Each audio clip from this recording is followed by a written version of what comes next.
morning, ladies and gentlemen. It's a real pleasure to be here. I would like to talk about a problem shared. It's a problem halved. Why would I like to talk about that? Because I think we've reached a point in our industry where we really do have to work together. We have to work together as agencies, as technology companies, as businesses, because we own a heritage, we own a set of knowledge which is actually quite unique. And it's a knowledge that I think we should be very proud of owning. A knowledge of how to look at geography in a really quite intimate way, and how to make that information relevant to citizens across a broad range of requirements. And that's not necessarily going to be driven by an overtly commercial business trying to solve a search problem, or a business trying to get you to the latest restaurant on time. The motivations of organizations like ours, and pretty much everybody in this room, are actually quite unique, and we should celebrate those. And to really move forward, we have to recognize the level of disruption we're dealing with is immense. Ordnance Survey is the national mapping agency. We're an odd beast. We're a mixture of a government agency. We generate commercial income from licensing our data. But at the heart of what we do is we provide one of the core information assets for Great Britain. We've got about 220 surveyors. We fly about 5 aircraft. We make about 20 to 30,000 feature changes a day to the Master Map digital map of Great Britain, which is one of the world's largest structured database. It has nearly 500 million objects. It's dealing with petabytes of data, vector data, not raster data. And so we've had to really operate for years at a very challenging sort of information scale. And this is our core product, Master Map, which essentially is a sort of hybrid engineering scale, topographic map scale product. This one here is 1 to 250, 1,250 scale. I do apologize, I'm a surveyor, can't get rid of scale. Hopefully you'll recognize the Tower of London. Rather embarrassingly, we set fire to that 178 years ago and had to leave, and we moved down to Southampton to the Asylum of Insane Sailors and Seamen as a temporary location. We were there for quite a few years before they found there's another place to go. We've never been allowed back up to London. But why I show that is that this map is really our core asset. This is where we make all our storage changes, where we do the surveying. The products, the topographic maps that come out of this are derived. They're not directly mapped. And so really, we're starting with a very large-scale source database. And actually, what's been really challenging over the last 10 to 20 years is to get that data into a form that can allow many use cases to address it, where maybe the scale is lower, maybe it's 10,000 scale or 5,000 scale. And our business has recognized, and this is back to Jack's point about really focusing on the strategic direction for our organization. We call ourselves a business, but in fact we are public. Any income we generate is paid back to our government as a tax, and actually is used to reinvest in our business. But at the heart of what we do, it's providing the content. And in the past, that really was our driver. And now it's all about making that content available, discoverable. Jack talked about this, analytically ready. But ultimately, it's about recognizing and intersecting the customer needs going forward. It's about identifying not what data we have, but what data we need. Because actually the data we need in 3 to 5 years' time is more important, potentially, than the data we have and been collecting for 228 years. It came a little bit after the revolution. If that hadn't happened, honestly, we'd still be mapping US at 1 to 1,000. No, wouldn't. That's very good. Do apologize, my colleagues at USGS. But this is, to me, one of my most important slides, I think. And the reason I've been at Ordnance Survey for 17 years now, I came out of a US technology company, actually. And it is about geospatial being at the heart of our society, fundamentally driving outcomes that make people's lives better, safer, more secure.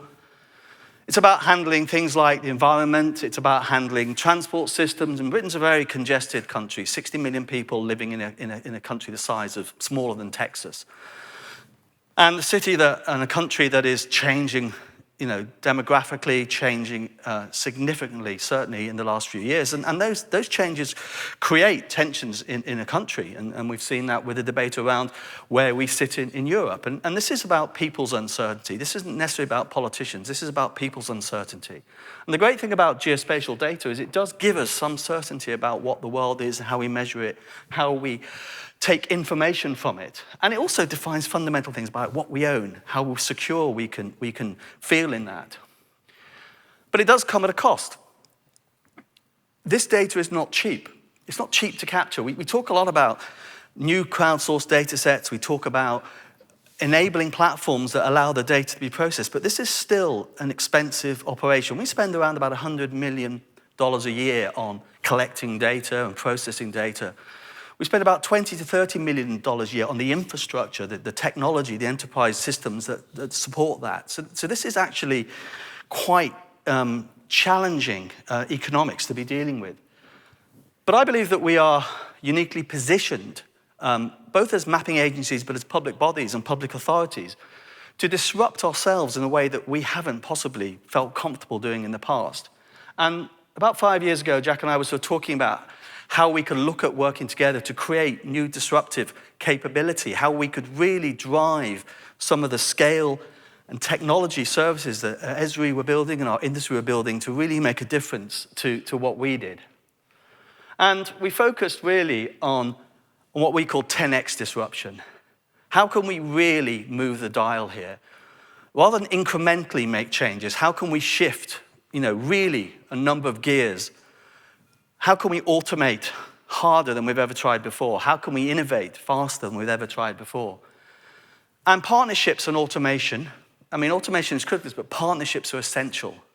It's about having trusted partnerships, both with companies you work with, like Esri, but also with your partners across government and with the citizen. It's about them feeling comfortable in what we're doing. But it's also about taking an end-to-end enterprise approach. And technology's in there. I can't help it. I'm a techie geek.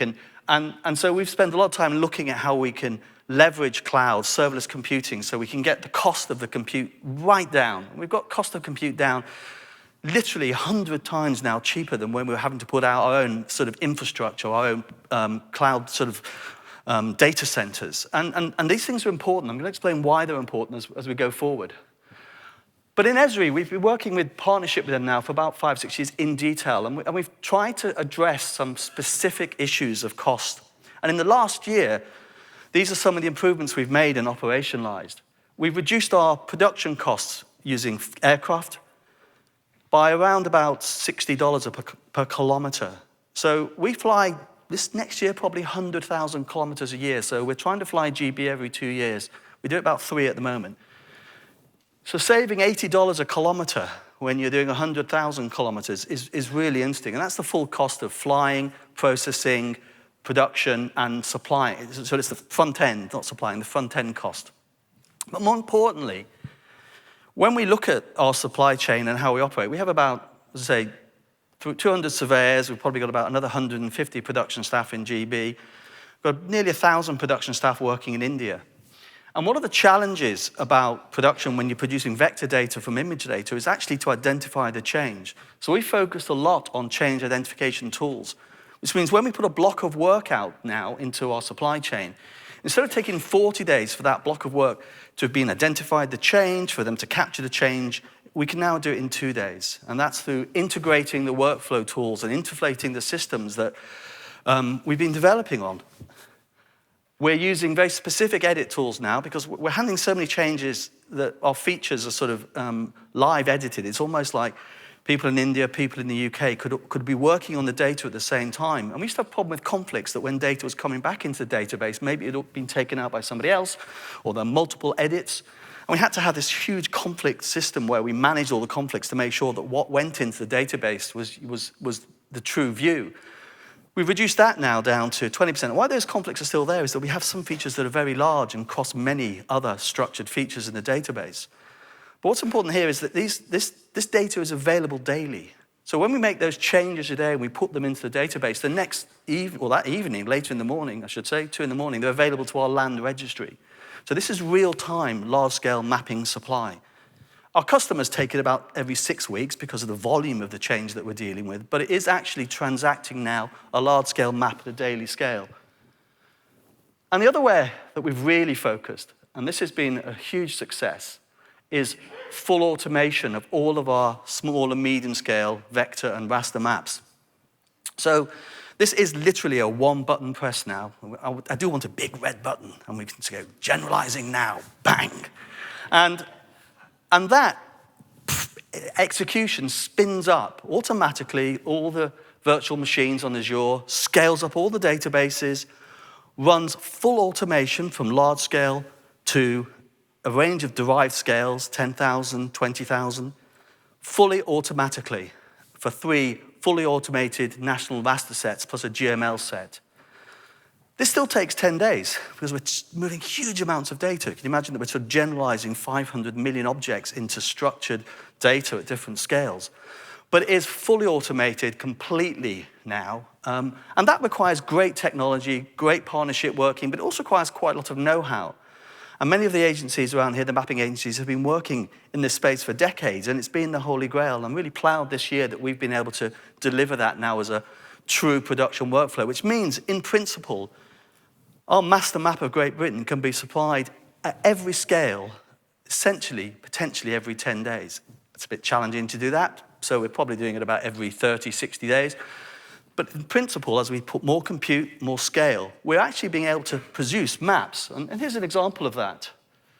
So on the left is a full national refresh, 2019. On the right is 2019 national refresh. And you can see there a complete new housing development and the change-only update. So again, fully automated processes. And this gives us the ability to provide mapping literally instantaneously to our customers and give them access in a way that even just 2 years ago, some of these products took 2 years to do a national refresh. They, took a long time with manual cartographic, terms, with people finishing, with text placement, with collapsing carriageways, all the complex things about generalization. But it's also, as Jack said earlier, not just about re-architecting your technology, it's about re-architecting your enterprise. And of course, people are at the heart of that. I used to get told off at work calling people units of production. That's apparently not allowed. But it is about the fact that we're re-baselining the capabilities of our organization. What do we need to be as people? What do we need to do as we move forward? What skills do we need to have? And a lot of the skills are actually very much about understanding how your data is being used, as well as understanding how you capture your data. So it is about people, it's about process. For us, we talked about stewardship, custodian responsibilities. Standards are very fundamentally important to any government department that has to make their data accessible. But it's about structuring the data. And so now data architects, solution architects, technical architects, these are now the rocket scientists, aren't they? Surveyors, we're so old news. But actually, we're dealing with people who have grown up in this data environment, and we're learning a lot from them. And as I said, Jack mentioned about the new sort of platforms. But for us, one of the exciting new platforms is how we sense the real world, how we collect new data. And I'm going to come back to that. This is a build of some of the work we've been doing in one of our cities, looking at how a map might need to be structured in the future. Roads, functional sites, addresses, car parking, car restrictions. Then we start to overlay on every asset feature, every manhole cover, every street light, anything that might hold an IoT sensor. And we've done this for an area of Manchester, but we're now doing it for more city areas. And the reason this is important is because this is actually the real world that's physically out there. And this is the world, this is the information that smart cities might engage with, or autonomous vehicles might engage with, which as surveyors or as map people, we've tended to look at as too difficult. And of course, our colleagues in utility services have dealt with these problems. But it's fusing all this together that's interesting, but it's fusing this together at a national scale, which is challenging. And so to do that, we've invested a lot in deep learning. And we've actually had to build, effectively, our own algorithms. We can use and deploy them in platforms. As Jack said, we can spin these up into different platforms.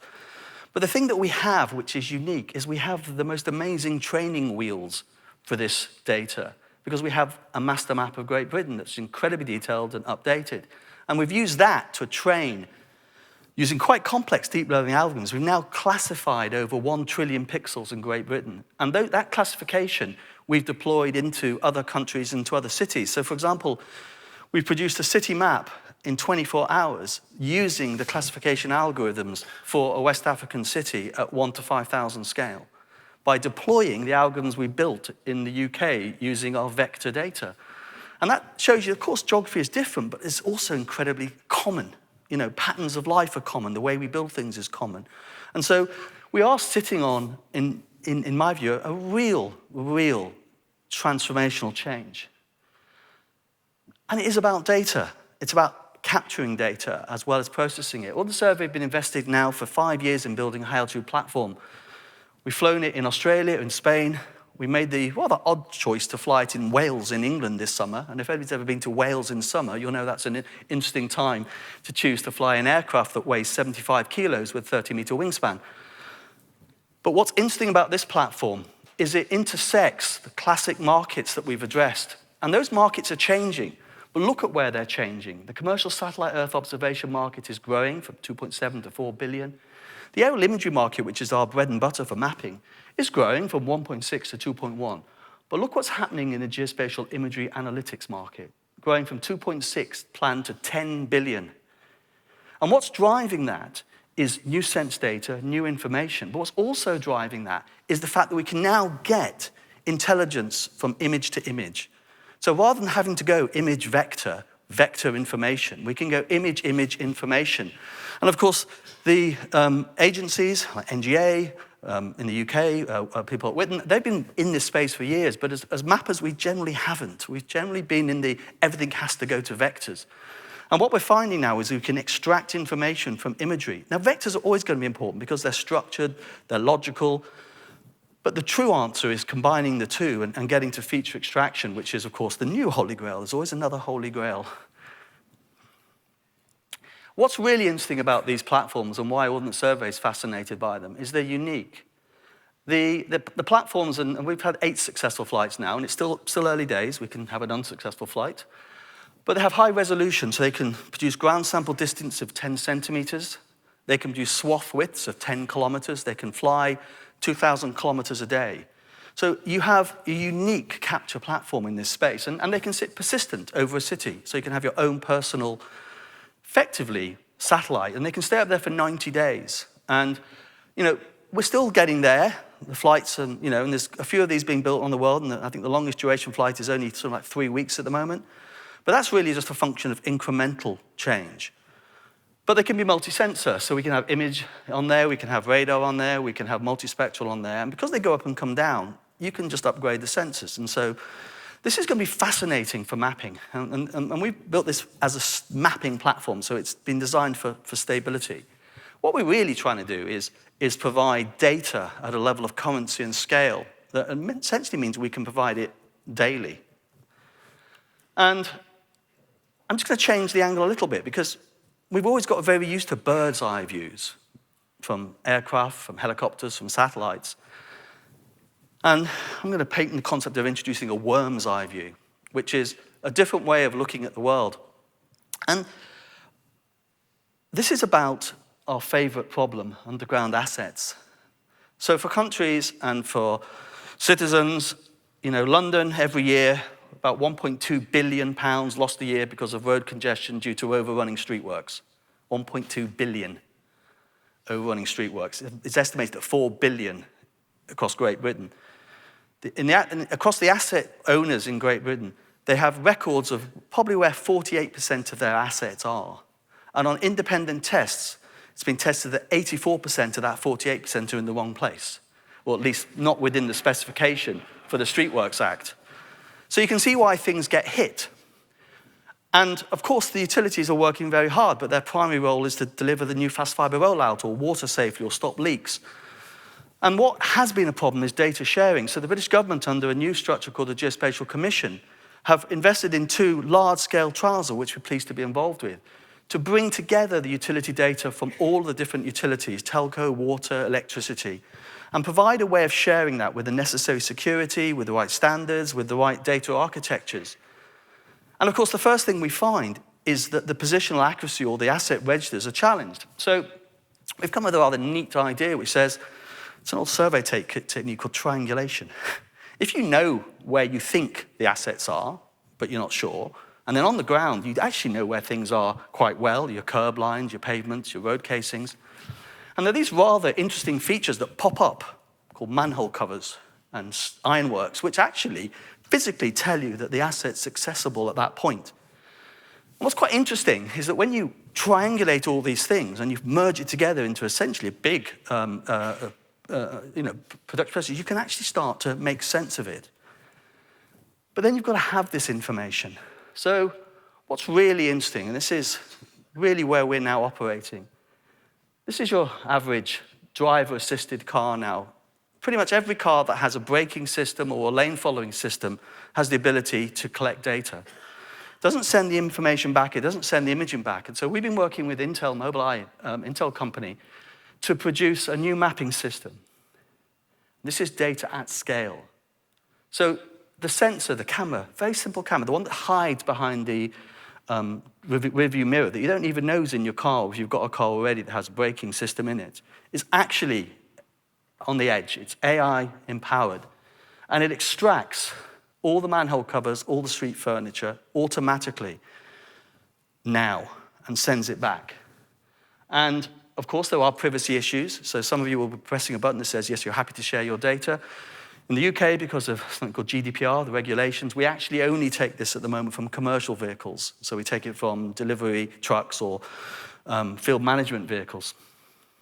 But this is it automatically identifying everything as the vehicle drives.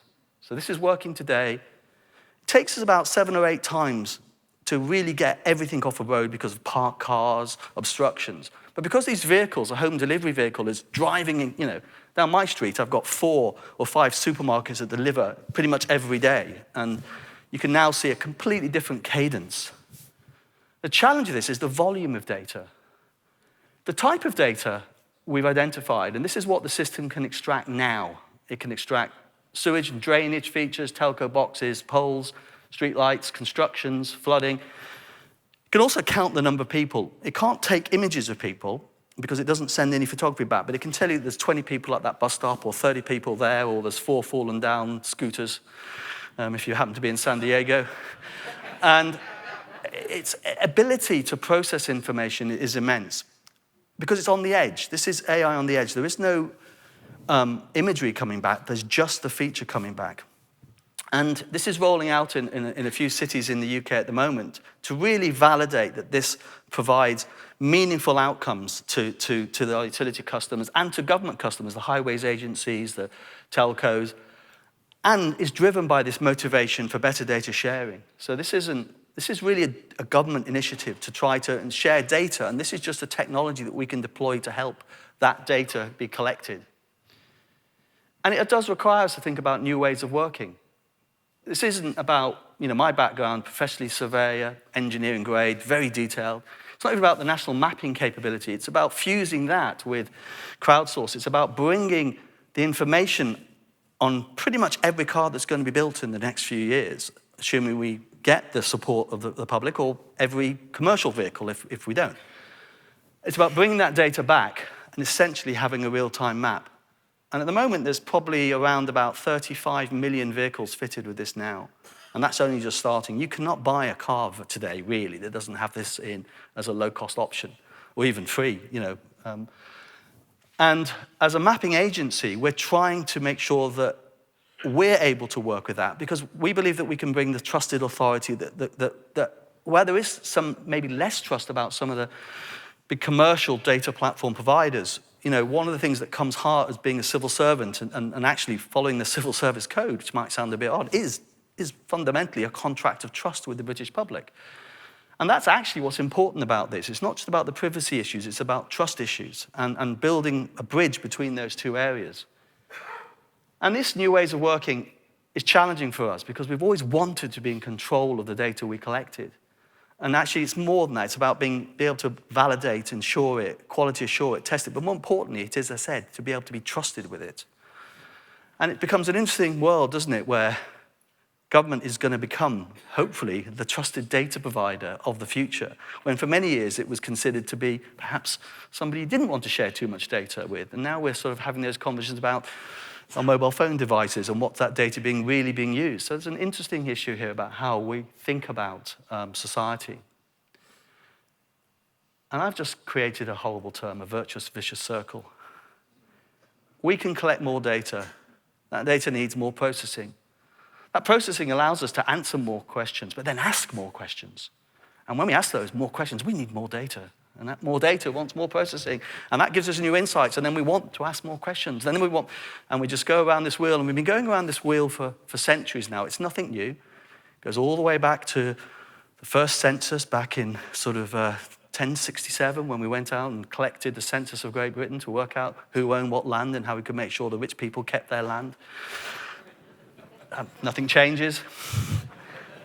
But, you know, we do need to be cautious. I mean, the future is, we can create myths and we can create stories about the future. And sometimes you have to puncture the balloon. I'm a hiker, I'm walking, so I'm just going to finish on a slide that means a lot to me, is that sometimes it can look challenging, but sometimes people do occasionally play tricks on you. So, thank you very much.